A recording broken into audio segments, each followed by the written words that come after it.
I think enough people don't acknowledge the fact that being a man is very hard. There's a lot of discrepancies and differences between the genders that most people don't want to sit and discuss, because we've been in a world over the last 10 to 20 years in particular where we want to help women rise to the level of equality that men have had forever. And so in order to do so, does a man need to lower his own social status?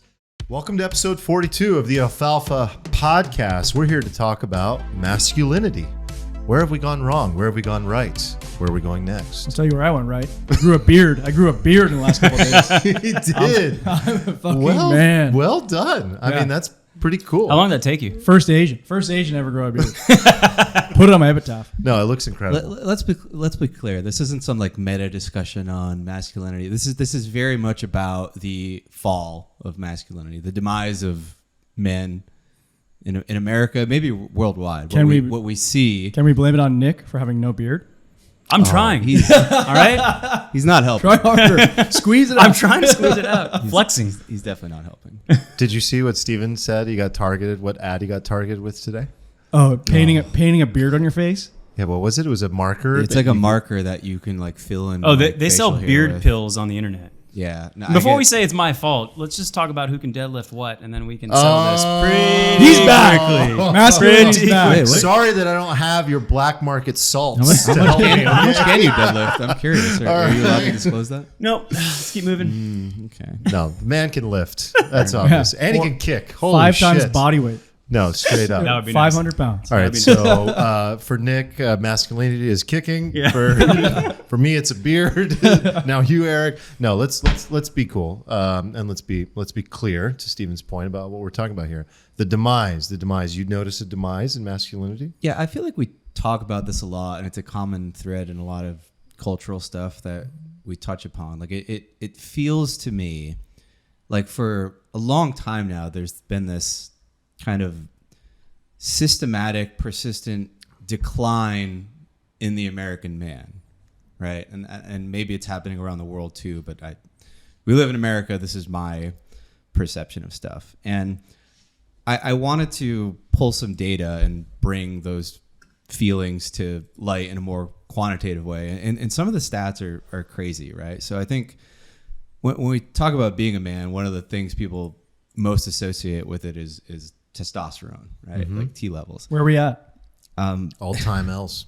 All-time lows. It's pretty crazy. I mean, in just the last 20 years, the average T levels in young adult men are down 25%. This is just in the what the hell 2000s. And I researched, when I was researching, I found a study from the early 90s that was griping about how T levels have been falling 1% a year since the late 70s. So all these products that exist that never existed, I'm getting targeted as well. And like, you want to increase your testosterone and all these things. I see them everywhere. that's crazy. Yeah. Sperm counts are down 60% since the 70s. Damn. Which is kind of crazy. But perhaps even worse is some like the social stuff. Did you know men now make up just 40% of college students? I think we might have mentioned that before in a past podcast, that like women are the majority of college. That's not necessarily a bad thing. It just what are you describing with that statistic? I suppose like I think it's a bad. If half the population is men and half the population is women, but then college looks like China, but like in terms of reverse. Population mix. Yeah. Maybe those men aren't going to college. Maybe they're going to study a trade. I think that's fine. With Eric, this might be an anomaly issue of college. Keep going. Let's just rattle off all the stats, and then you can think Rattle about it. Median wages for men have declined since 1990 in real terms. Last year, for the first year ever, more men aged 18 to 34 live with their parents than with romantic partners. Is that all Italians or just any?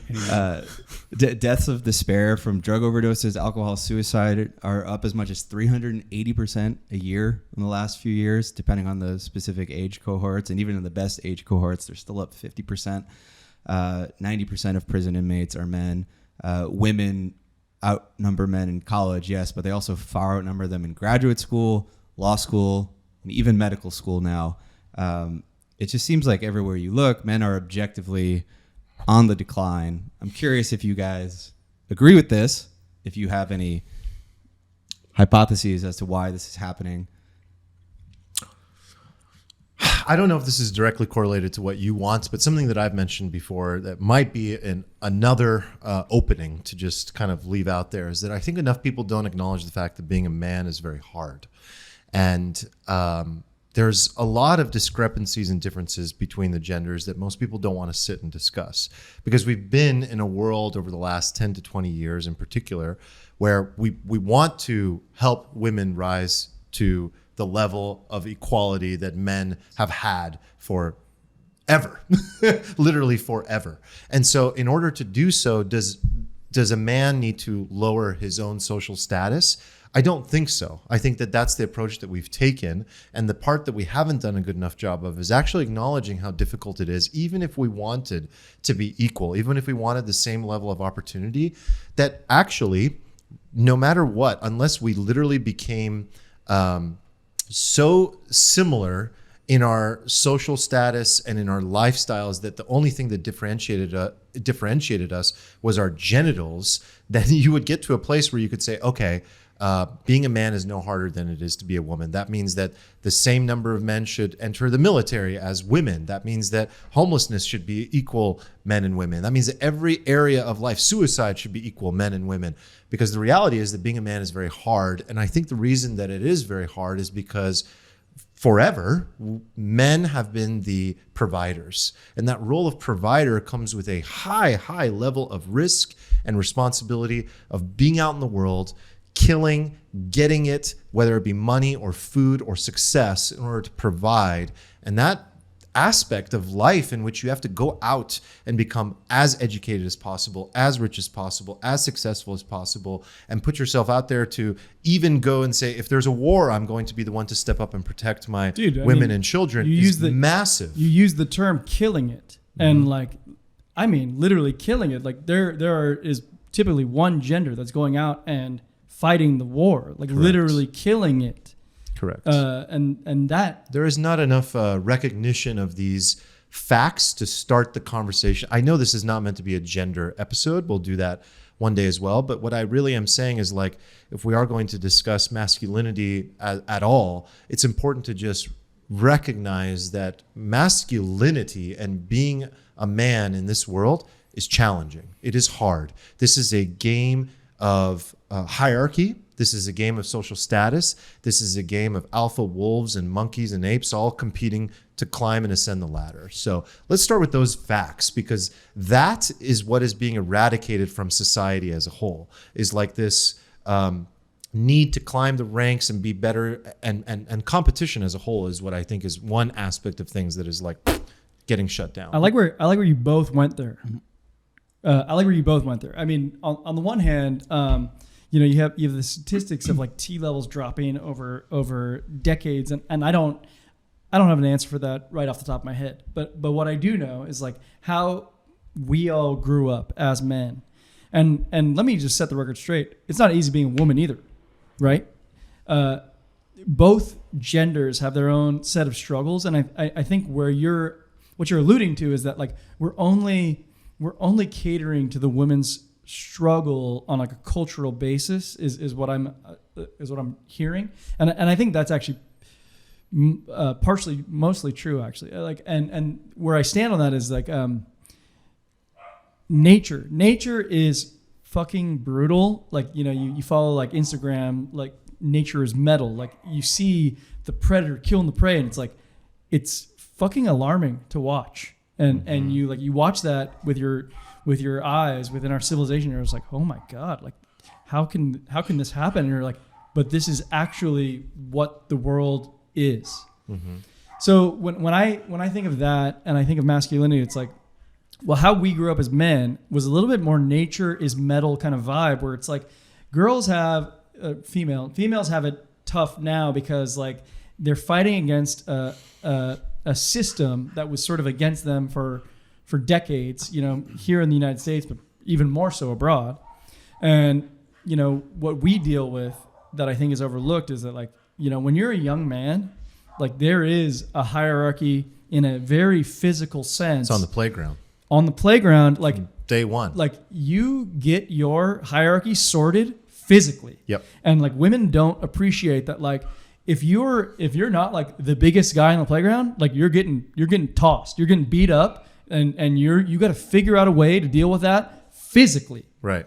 And like that doesn't get appreciated. And like if a woman were to get like physically, Sure, it does. They're attracted to the one that's the biggest, or the one that's somehow winning the playground. right? Yeah. But even then, it's like now that guy's getting admonished for Right. being like the bully. But like how we grew up, it's like you better learn to be funny. You better learn to be amicable. You better learn to like get along with people. You better learn to like use your wits about you to either not get beat up or you got to be bigger than the other guy. Right. And that's interesting. Like I think that is getting lost in the sauce somewhere. Does everybody here like just agree with the basic premise that men in America are in decline? I don't know what that quite means. Go Well, ahead. I think your stats pointed out some Yeah. good metrics to measure it by. I think that makes sense. I think you could also try to measure it on like a social, cultural basis. I definitely think there's definitely a bias towards moving women up and pushing men down by the premise that, well, men, maybe in particular white men, have had some kind of like a easy path to this place, and we need to kind of move the power structures to make it equal opportunity. So I think by those two, like, and I don't know what metrics you'd use to describe that, but I think culturally, I think I feel like most people could come to the agreement that like that's the trend. Agree. And I think like on some of the stats you mentioned, like college, like wages, like those could be a function of just additional competition coming into the market. Like women are now becoming, partners in the workplace and partners in like higher education, and that brings on extra competition. So like men could suffer just based on competition alone, which is fine. Yeah, I mean, I think I take a different view on it than Armand and Eric. Like you guys were talking about how difficult it is and the environment that men grow up in. And I think you can make a similar argument for both genders. So like, I don't know if that's like a contributing factor to potential decline. But I did find something that I'll put it as like a working thesis is that, when it comes to men and the declining masculinity, there has been a decrease in fathers in the household. And I think all of you grew up with your father in the household, at least to a certain extent. Yep. Is that true? Yep. To a certain age? Mine Yeah. was like till like 13 or so. Like 7. Yeah. Okay. So we have a little mix there, but I think I found a Pew Research study that said close to 25% of households are single parent. Now they didn't say whether it was male or female, but like we know that the rise of like fatherless homes is happening, and in 1960 that was 9%. So you're talking like a threefold increase over a series of decades of fathers that are not in the household, and I think. An absence of masculinity comes from an absence of masculinity. 100%. Early on in childhood, to maybe even teach those things. Like your job is to be accountable to yourself. You Your either job won't is to learn provide. it, or you'll go learn a bad version of it on the street. Right. Exactly. And maybe if there's not a strong father figure in place, you might learn it from social media. Yeah. Or what's taught in school. Or your mother. Right, or your mother, which And she'll do the best version she can. which is great because like a mother's embrace provides comfort, but like a father's embrace is supposed to provide confidence. Like when your father like approves, it gives you confidence, and when a mother approves, it's more like caring and love. Yeah, and look, I think that maybe I feel like missing. this is such a stereotype, but like I feel like if you went home as a kid and you told your mom you got in a fight and you got beat up, your mom would be like, good, stay away from that bully, and your dad might be like, yo, next time, like knock him back. Yeah. Did you win? Or similarly, like, Yeah. I got straight A's, and Right. the mother again is like comforting, loving, great job. But then a father's approval potentially gives confidence, at least in my case, most certainly.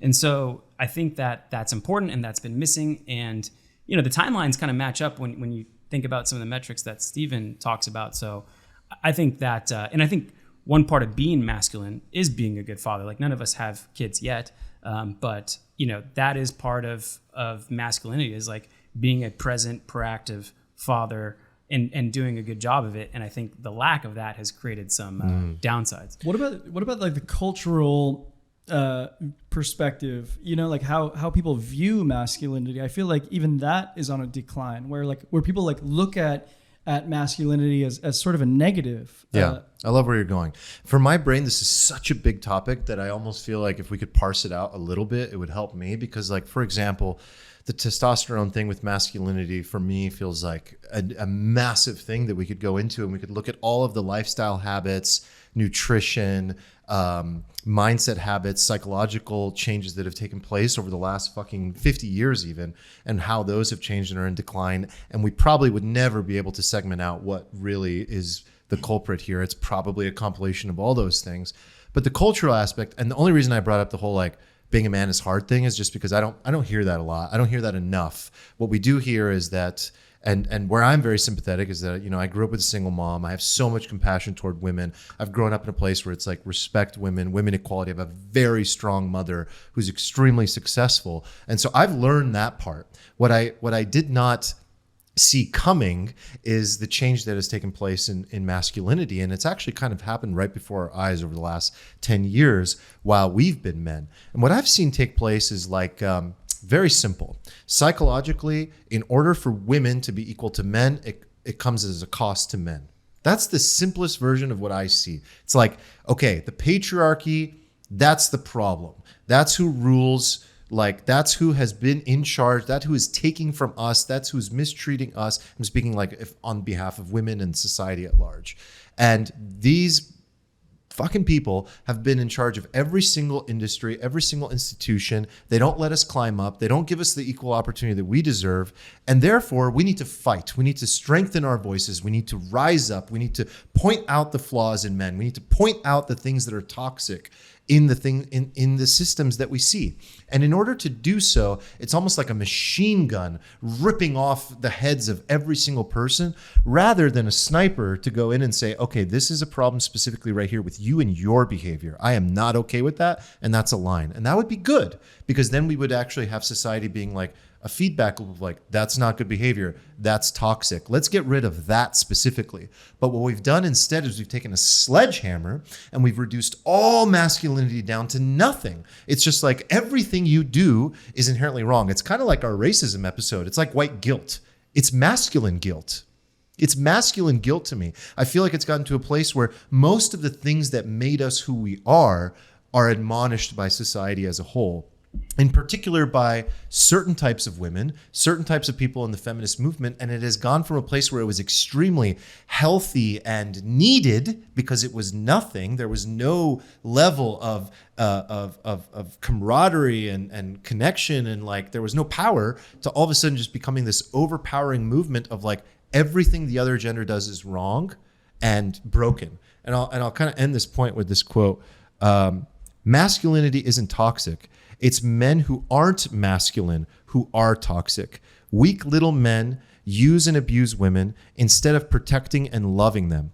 Our society is suffering from a shortage of real masculinity, and it actually brings great harm to women and children. The role of the male in so many ways, and what we do best and want more than anything that is in our fucking loins, is to protect, to serve, to honor, to go and kill and provide. And we're no longer being propped up and admired to do so. And it's reducing our testosterone probably as a result of that, because we're not being admired for it at all anymore. Yeah. That and not doing enough deadlifts. Yeah. I mean, that quote you read reminded me of the C.S. Lewis quote. We make men without chests and expect of them virtue and enterprise. And that to me like really sums up society, right? You mean chess like chess, like in a literal but also metaphorical sense, right? And not just your physical being, but also the attitude of being a man, right? The idea of being sort of dominant and strong, not just physically strong, but strong of will, right? And like I feel like people don't get this. We see these problems. We see problems like there's a rise of sexual assault or rape in America, right? And the immediate diagnosis of the problem was, there's too much masculinity. There's too much toxic masculinity. So what do we need to do? We need to sort of like castrate men to a degree, and then we'll have less of this, right? But I see it as a problem of like not enough masculinity. Like I think that these problems are coming to be in society because we are getting rid of the good men to a degree, or we are like just getting rid of what it means to be a good man to a degree, right? Like we shouldn't be surprised that when we like just cut down masculinity and try to remove it from culture and remake it, that suddenly we get all of these negative side effects, right? And I think to another point you made, like we sort of teach young white boys in culture today that they're sort of born with this like original sin, in a sense, right? And it's really sad what we do to them because they're kids. Like to the outside observer who buys into this stuff, they're a part of the patriarchy and people of their skin color. They have these power structures over there, but it's fucking bullshit because that's just like a little kid. Like if you view somebody as an individual, right, and not as this part of some collective patriarchy, whatever you want to call it, like you look at that little boy and that's just like a little boy. He doesn't really know what his skin color is. He doesn't really know what happened in the past to people. All he knows is that like he's sort of, even if not directly, he's getting the message that he is not like, maybe not necessarily that he's not as valuable, but society should basically, like if he has a problem, like tough, okay? Like it's basically like, you're white, you're a man, suck it up, you've had it pretty good. The kid's 5, he never lived before, right?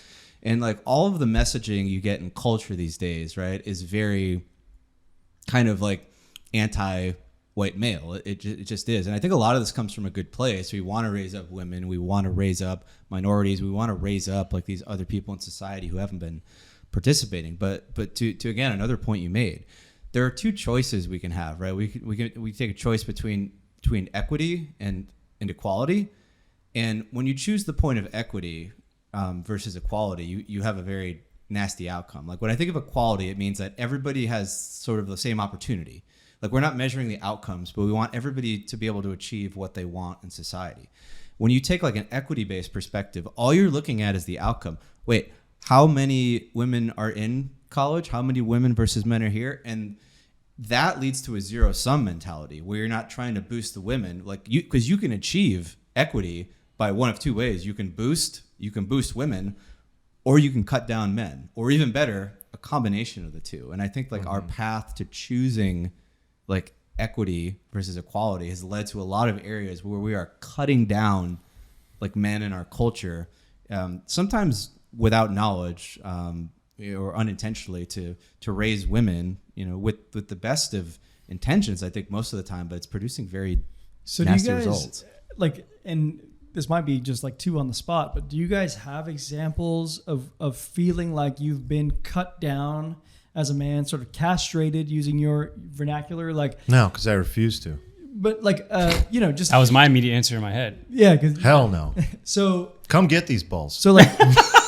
I was talking to my fiance about this, and I told her this exact same idea where it's like sorry. It's getting harder to even like just stand up for yourself and for what masculinity used to even mean. Which is why I'm saying my statement, like I'm exaggerating, but it's like if you don't, they're up for grabs. They're cutting nuts. Like straight up, like if you don't come with that level of certainty and energy about your masculinity, I believe that you lose it, truly. And you don't lose it obviously physically. This is just a metaphor, but you begin to lose it psychologically. And when you lose it psychologically and you don't exercise that energy anymore, you actually forget what masculinity is. And it's funny because like if you look back, this is a bit of an example, not a pivot, but like Nick and I have been to Tony Robbins conferences. We used to be even more into this back in I haven't been in, 6-7 years. But we did a couple conferences together, and there's so many things that Tony Robbins teaches. And I think his best work, actually, some of it I don't agree with as much. Some of it I really agree with. And a lot of it is known as just like motivational junkie stuff. But really where I think he's strongest is in his psychology, and in particular around like male-female relationship balance and polarity. And one of the things that he talks about that is controversial today now is this polarity that likely needs to exist in relationships in order for them to be healthy. And he does not he does not place masculinity, by the way, with male, because I think we all agree and understand that masculinity is not only for males. It can be for certain types of females. It can be for certain types of, it can be for a trans person. It can be for any type of person. It's just it's an inner energy that you contain. And one of the exercises he has you do is to tap into which is true for you. And you do this whole crazy fucking exercise that's actually really wild where, should I talk about it really quick? Yeah. So like for the males, he basically plays the song from Braveheart, and he has you tap into this primal part of yourself that desires freedom. And that freedom in you, just like in Braveheart for Mel Gibson, is willing to die in pursuit of that freedom in order to protect women and children and country and your own sense of what is valuable as a man, with that masculine energy.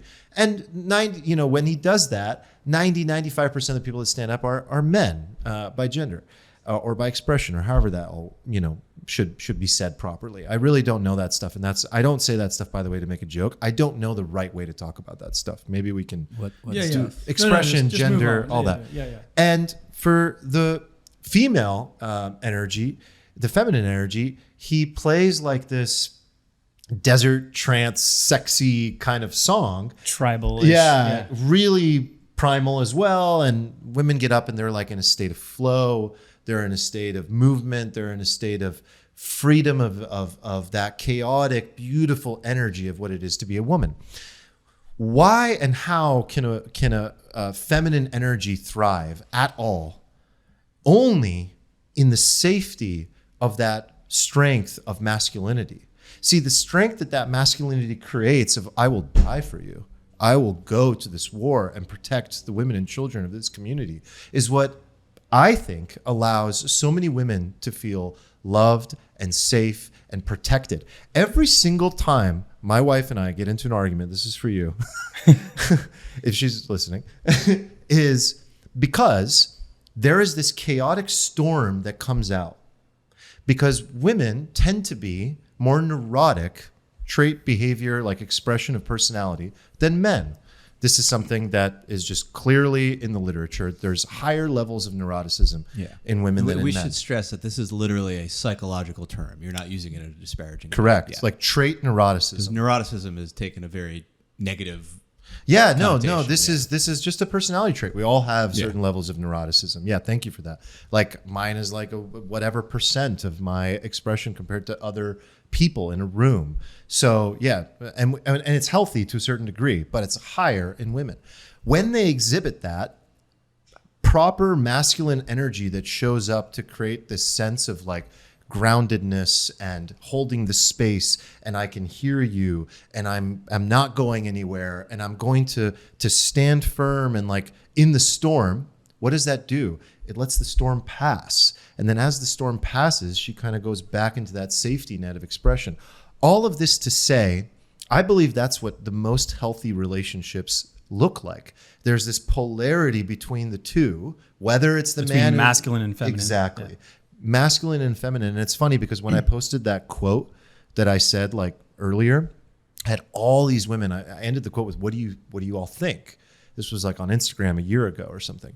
And all these women responded with like, and men responded with like, just excitement of like, yes, that's the truth. Masculinity isn't toxic. Masculinity is this strength to protect, to provide. And all the women were like, yeah, I miss the men from the 50s and the 60s that were gentlemen. I wrote down some of these quotes from like what people said on my Instagram. I mean, I am a romantic and I still love the idea of men being gentlemen with us. I think it's so lovely and cute, and I'm so thankful for those men.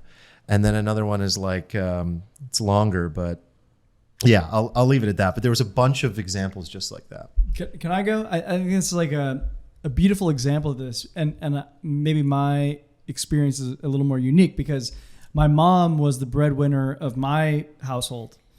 She was like CEO of this Fortune company, and dad also worked, but he never achieved, like the ladder status of Susan. And even within that dynamic, it was interesting because, and they're still together now, it's been, 40 plus years or whatever. And with my dad, he always maintained that level of what you're describing, like this like strong stoicism in the face of mom's like storm, that would arise at times. Even though that she was like taking on masculine traits, she was still a woman. She was still feminine with her energy at that like basal level. And then like dad would always kind of like, the way I perceived it was like, mom's managing everything, but when push comes to shove, dad still is the one who like puts his foot down. And it's a funny dynamic because groundedness. Yeah. Holding the home together. Yeah, groundedness maybe more than putting your foot down, because that could be one instance of being grounded, like putting the foot down. But like, yeah, it wasn't putting a foot down in like anger, like now it's my way. It was just like, I understand you. And, yes, that's right. What you mean. Yeah, for sure. Yeah, I mean, sorry, go ahead. I was just gonna say, like, to carry on both their points, like I've seen that masculine, feminine polarity, and I think it needs to exist in relationships. And I think is a good argument that it needs to exist in society. Like it needs to exist in a larger community.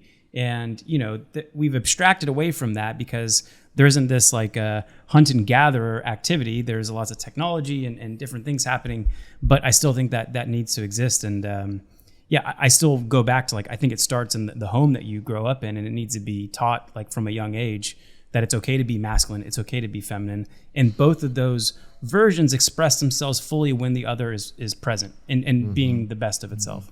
Yeah, and to build on what you were saying earlier with the comments, right? My personal anecdotal experience is that every single woman that I know and talk to says that they do like what we would consider to be traditional masculinity. They do want that. And it's my perception that there's this like conflict in a lot of people because they're bombarded with these like messages from the cultural left that basically say like, no, you don't want these things. Like feminism says you want this and this is good. And it's almost like you're doing a disservice to women in a way if you want that. So with some people, with women I know on the right, they're like, fuck that. No, I don't buy into that. I want a man. I want like, so I see that. But I know a lot of women who are very left and they're like very like conflicted because they want to be a part of that messaging. They want to embrace feminism. They want to buy into those things because they sound good up here. But then there's this conflict with like the reality of like how the world is and how they actually feel inside to a degree. And there's this like weird thing happening there. And I think an inadvertent like consequence of all this is that we've sort of like stamped out the middle to a degree, right? This is similar to how we have polarity in other areas of culture, and we've like kind of pushed this silent majority of masculinity underground in the middle,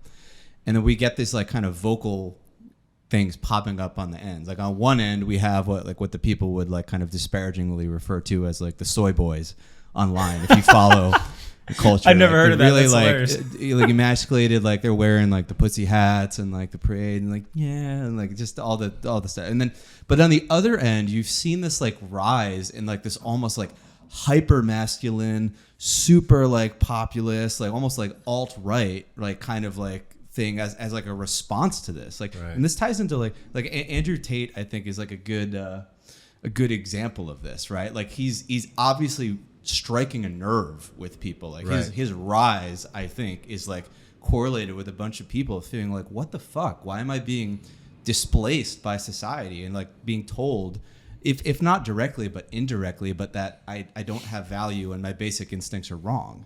Yeah, he's saying some of these things directionally with zero nuance. I'm not arguing with that. I'm just saying. No, he's saying, and that's why it's striking the balloon, a chord. You get the strong man pops up. Like it's like the Trump phenomenon. You totally like just tell these people they're worthless and you push them aside, and then some guy rolls in and he's like, "I've got all your answers. I'm speaking to all your pain," and people are like, "Yes." So I have another question for you guys. Then it's like, where does masculinity become toxic, and like where do you draw that line? Okay, that's a great question, and something you were saying, Stephen, as well, is like that we mentioned is like the men of the past and that type of masculinity. Okay, so there's so many journalists and movies and people and feminists that walk around going like, oh, you think things were so good back then?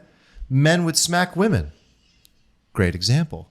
Let's not bring that into the future. Right. Like, let's use the sniper.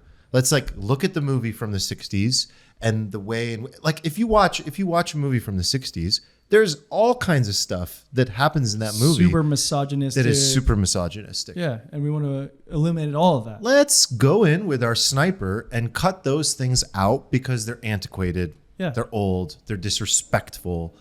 That's easy. That's easy work. But instead we're lazy and we have this sledgehammer approach of just being like, it's all bad. The past is bad. The future is the only way. And I think it ties much more into ideology than anything. It actually becomes this, maybe that's why it is under the politics segment for us. It's like this phenomenon is a political phenomenon more than anything. It's a psychological phenomenon of ideology. It ties into everything else that we commonly talk about because it's the same behavior. It's just like past, bad, the way things used to be done, no good, antiquated, anarchy. There's a new way. So what about like men versus men relationships, which have also been a little neutered, you know, because like if you're talking about competition, right, like sport between males, you'll see this like huge push towards the participation award and, you know, like removing sort of like I beat you, like I dominated you. Do you think that is also part of what you're describing, or is this like a completely different phenomenon? I don't know. That's a good question. I haven't related those before. Yeah. I mean, you could see it at a younger age, certainly, but like not in adult men sports or competition. I think it is part of that like neutering on a large scale that we're doing. Where it's The participation award thing for sure is that aspect. And that comes, I think, down to like the competitive nature of society overall is bad. Capitalism, bad. Like patriarchy, bad. But if you look at the male evolution over millennia, it's like it's about war and about clubbing each other, and then like it gets pretty freaking gnarly. It has to. Nature is metal, right? It's like it has to, and because hierarchy needs to exist. But in the New World Order, in the New World idea, hierarchy's bad. You could also say that like we're talking about on a physical level, but you can also talk it on a financial level, because like if you look at how, you know, our species survives now, it's not by like clubbing each other and stealing. It's using finances to provide means for you and your family. And we also kind of like cut the head off the winners. Like you could say, well, we cut the head off billionaires because they've achieved so much, and you know, we try to guilt them for how much they've achieved. I think that exists as well. And Peter Thiel has this comment that we don't have any ticker tape parades anymore.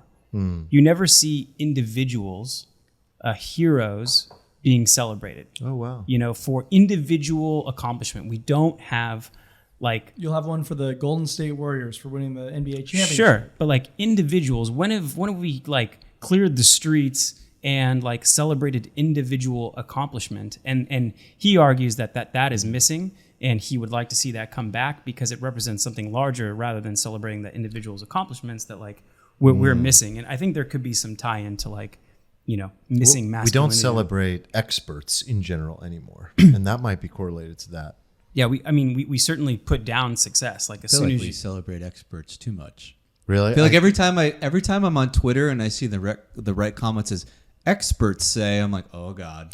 Oh, I don't mean those guys. I think you're talking about, Stephen, you're talking about institutional experts, Yeah. and you're talking about like individual. Yeah, like we I don't think trust Nick's anybody talking about anymore. like achievement, which I agree with, in the sort of deprioritization of the individual and the rise of the collective. I think that's an interesting point. I hadn't thought about that. And to build on something else you were saying, I think one of the reasons why men are in decline isn't necessarily because like a bunch of feminists went overboard and they're doing bad things. Like there are structural things to build on something you said, right? Men historically have been valued in society for their physical strength in a way that women could not do in the past, and you know, still in the present can't really do, right? But being strong is just not something that matters in mainstream society anymore. Like some of the highest earners are like really skinny guys who code, or really skinny girls who code, or like it's just been totally deprioritized. So the combination of that versus we've also moved a bunch of women into the workforce to kind of compete, because women can thrive in a society where strength is no longer a thing.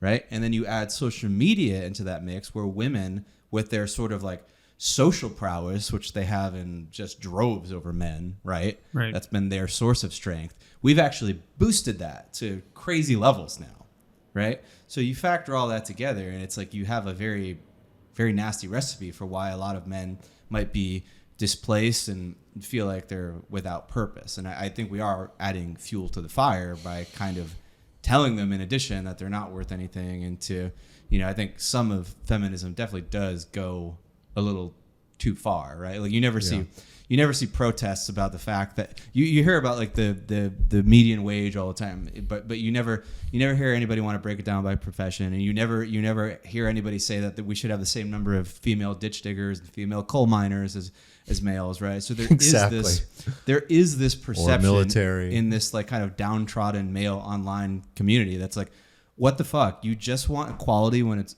all the good stuff, and you don't want to deal with any of the bad stuff, and that's like fucked up. And the people who go and speak to that are like rising, because people are like, yeah, that is fucked up. And then some of them kind of, I think, take a turn too far. I think we should have a whole another episode on gender equality, because this is like I think it's a good topic. Yeah, it's not even worth kind of diving into right now, because it deserves its own thing. I would like to get your take on something, actually, as we probably need to wrap it up a little bit. Like we talked a little bit about how toxic masculinity kind of revolves around this idea that we teach young boys to do things that are like not good, like kind of like hold in their feelings, and that they have to be strong and all this, blah, blah, blah, blah, blah. And I'm curious your perspective on this, because you're gonna have a yes. Me. Yes. Okay. Yeah. I mean, all of you, I imagine, will be running around with youngins at some point. You're probably thinking about how to raise them, especially if you have like a young boy. And I think one of the most confusing things as a young kid is that you get this like really weird mixed messaging from your mom and from your dad. And my experience growing up was that the stuff my dad told me didn't sound good, but it was reality and it was useful. And the stuff my mom told me, bless her soul, was a lot of like blowing rainbows up my butt, a lot of a rosy view of how the world should be, but not how the world actually is, right? And I think one of the classic examples of this is the idea that we should teach boys to just be totally open and unabashed about their feelings, like all the time, and they should never worry about doing this, and they should be just like women, and they should feel good about crying and being emotional. Anybody who's been like 14 and like tried to date, right, learns very, very quickly that in the wild, in spite of what your mom tells you, women don't really like it when you just go up to them and you're sensitive and cry and tell them, like I love you. The reality is, like, at least when I was growing up, the women responded to the silverback gorillas. They responded to the strong men, the men who are up on the social hierarchy, the men who were not like that, right? And this is confusing to kids when they like get this message and they feel like they're lied to, and it goes the other direction, and they feel like they run the other way. And I wonder if that's the source of the problem. So I'm curious if any of you guys want to take it. Like, how are you going to approach this with your kid, especially the idea of like being sensitive? When do you show your feelings to the world? Is it always appropriate? Is it only appropriate in certain circumstances? Like, what does it mean to be like a man? Well, I mean, what it means to me is probably what I would say. I think that we've had it wrong in that emotions were bad, and that any level of expression was unmanly. Wrong. Where's the line? Yes. So what has been done is like just a fucking basic, well, you just act just like the women, like express everything. So you just said that. Sledgehammer. Yeah. Completely wrong. Unattractive. No place for that. No space for that. Who's going to hold that? You think your girlfriend's going to sit there every other day for you to cry and whine? Absolutely not. She's moving on very quickly if you start doing that. So there's no space for that. Fuck, even your therapist might get annoyed if you do too much of that. So where's the line? The line is probably around like, if you were at a 0, it's like 10%. What you don't want to happen, here's what you don't want to happen. I don't know what the number is. You don't want to hold too much inside, because what you do is you create wounds and trauma that you don't need to carry into the future. If you need to process something that is actually weighing on you as a person, and you can say it and get it out and clear it out of your system and have the conversation. And sometimes that conversation might literally be with a notepad, a journal. We talk about a friend who every once in a while, like, we'll just write, you're marking it. Sometimes what I do is I'll literally say the thing I want to say to the person and write it in my journal. Lincoln letter. Yeah, Lincoln letter. That's what it's called. So sometimes that's the way you do it. Other times, maybe you have the conversation. Other times, maybe you're fearful. Maybe you really are insecure. Maybe you're worried about money. Maybe you're worried about the future. Maybe you're having one of those like existential crises. And maybe you're lucky enough to have a parent or a significant other or a friend who will listen to you. Bring it up. I still think that the majority of men don't share enough, but I don't think the answer is what society is telling them to do, if that makes sense. Because the soy boy, that's not it. Like, that is not it. It's not going to win. That's not going to win. Yeah. You're not going to win that way. And I'll take a different thing, not on a spectrum of like how much do you share, but teaching your son how to handle their emotions, their emotional intelligence. Like I think you're talking about the soy boy, like, always being helpless, like an external locus of control. Everything in my life is responsible because of some external thing, like taking accountability for your actions, taking accountability for your emotions, and like figuring out how to understand that for yourself and how to resolve those issues. If you have mental issues, like how to solve those, and providing your kid the tools to do that. And I think that's where like a strong good. Yeah. So, comes in. and that's what, to wrap with a couple, I think, important items. That's why I think this whole thing is striking a bit of a chord around, well, first, the thing that really took off was like the idea of like this toxic masculinity and just shutting it all down. But the thing that started to resonate with with a few people in society, that some of them are completely off base, some of them are directionally correct, and some of them are academically like just dead on. But the point that they're trying to say is like masculinity has just become this like bad word, bad thing.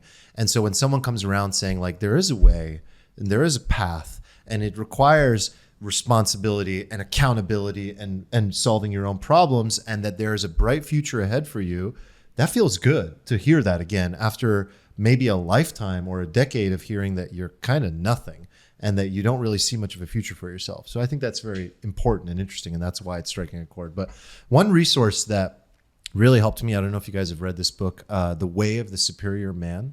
Have you guys ever read that? I've read it. You have? That's great. Wow. It's a great book. The author's name is David Deida, I want to say, Deida. If you could double check that, Nick, since you have the computer. Phenomenal book that touches on so many things that we talked about today. Is it data? Mm-hmm. Yeah. And I would highly recommend it for anybody that found this conversation interesting and or would like a healthy perspective on masculinity. I'm curious if you guys have any good resources or anything too, or any closing thoughts. I would not say I have good resources on masculinity. I guess I would like to try to tie together what you said, I think, to bring it home. So you're saying that the answer is neither to tell men to stuff it all down or tell men to act like women with their feelings. Precisely. The answer is that I feel like this is kind of like what women learn. I think one of the things that women learn when they grow up is how to be socially aware about when to say things, when to do things, when to dress particularly. They're very good at knowing when to moderate and observe the situation. I feel like men were a little more like monkeys. We tend to go like all in or all out, and there's not a lot of nuance there. So it seems like the solution is to have boys like be more educated on what this isn't inherently good. It's not inherently bad. Like, you need to do this, but you also need to understand that. In the same way that like women understand that, like, if you dress in particular situations, you will be judged, regardless of what society is telling you. Like, this is just how people are, and people accept that. The same thing with like men. Like, if you cry or do something emotional in certain situations where it's not really the right situation, quote unquote, you will be judged. You will be judged as a man. And that, like, young men have to understand that, and they have to figure out how to grasp this nuance. And I think like the key is to know when to be vulnerable and who to be vulnerable with. And I still think we're on the side of like more vulnerability is, I know we're addressing a subset of society that we're like kind of like whipping right now, but the majority of men probably need to be more vulnerable because 90% of women that I know anecdotally are like, God, I just wish he would tell me how he feels. God, I wish he would just talk to me. So like that's still the they case. They for wish most they would people. talk to them up to a certain point. Exactly. And I think men are they are aware that the line they'll be rejected at a particular line, and men are so scared of towing that line and being rejected that they don't even take a step. And then they stuff it all down. Well, think about it. If your whole life, like if you're watching Braveheart, there's no scene where that fits. Like, there's no scene where fucking Mel Gibson like breaks down to the love of his life, going like, I don't think I can save you. Like, I don't think I have what it takes. And this village and every woman and child might actually burn. I just had such a bad day yesterday. I just do it. I just don't think I can get on the horse today. But like, real life requires that sometimes. Real life does require you in a journey of a lifetime with a person. I don't know however often, but to show up and just be like, man, I can't do it today. And here's why. And now I feel, and maybe you might not even know why. And I still think that's okay. But we definitely don't want to take on and assume the other role, because this is where the loss of attraction begins. You do that too much, and all of a sudden she's in a relationship with someone who mirrors her, and she's going to start looking for something different. So that's just facts. So what you're saying is there's nuance here. Yo, indeed. This was good, boys. Good stuff, guys. This was very good. It's a great place to wrap. Let's talk about happiness. Next episode. Peace. Bye. See ya. Bye.